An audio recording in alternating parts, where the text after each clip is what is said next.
வணக்கம். தமிழ்நாட்டில் உள்கட்டமைப்பு வளர்ச்சியில் அக்கறையுடன் செயல்பட்டு வரும் மத்திய அரசு புதிய பாம்பன் மேம்பாலம் இந்தியாவின் முதல் செங்குத்து தூக்கு ரயில்வே பாலம். இது நம் நாட்டின் பொறியியல் வல்லமையின் மிக சிறந்த சான்றாக விளங்குகிறது. தமிழ்நாட்டிற்கான ரயில்வே பட்ஜெட் கடந்த 10 ஆண்டுகளில் 8.5 மடங்கு அதிகரிக்கப்பட்டுள்ளது. மேலும் அமிர்த பாரத் ரயில் நிலையங்கள் திட்டத்தின் கீழ் 77 நிலையங்கள் மறுசீரமைக்கப்பட்டு ரயில் பயணிகளுக்கு பாதுகாப்பான மற்றும் விரைவான பயணத்தை உறுதி செய்துள்ளன. 97% ரயில் பாதைகள் மின்மயமாக்கப்பட்டுள்ளன.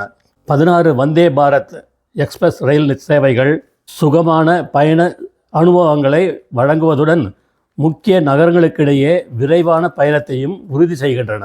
6800 கிலோமீட்டருக்கும் அதிகமான நெடுஞ்சாலைகள், பசுமை வழித்தடங்கள் இதுவரை இல்லாத அளவிற்கு மாநிலத்தின் சிறு குறு மற்றும் பெரிய நகரங்களை ஒன்றிணைக்கின்றன. பிரதமரின் கிராம சாலைகள் திட்டத்தின் கீழ் 26,000 கிலோமீட்டருக்கும் அதிகமான சாலைகள் கட்டமைக்கப்பட்டுள்ளன. அவை தொலைதூர கிராமங்களுக்கும் தேசத்தின் வளர்ச்சி பாதையில் இணைய ஏதுவாக தரமான சாலைகளை பெறுவதை நனவாக்கியுள்ளன.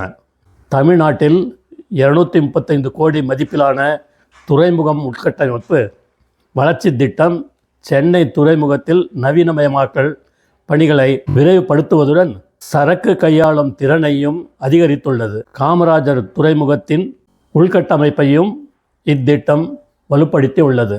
தமிழ்நாட்டில் விரைவான நவீனமயமாக்கல் மற்றும் சமூக பொருளாதார வளர்ச்சியை உறுதி செய்யும் உள்கட்டமைப்பு திட்டங்களுக்காக ரூபாய் 3 லட்சம் கோடி மத்திய அரசு முதலீடு செய்துள்ளது.